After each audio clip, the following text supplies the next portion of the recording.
Honda Click FI 125. Paglalagay kayo ng switch sa headlight, hanapin nyo lang yung socket ng headlight nya.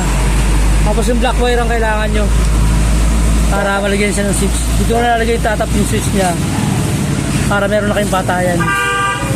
Siyempre kailangan gagandaan yung splicing nya para sureball yung gawa natin. Yan lang, simpleng tutorial lang ito, simpleng gawaan, basic. Sa mga hindi pa nakakaalam, ito ang technique sa Honda Click para magkaroon siya ng patayan. Kasi yung Honda Click bawal i-test light eh. Masyadong delikado, kaya kailangan alam mo agad yung gagawin mo para okay yung gawa. Thank you for watching.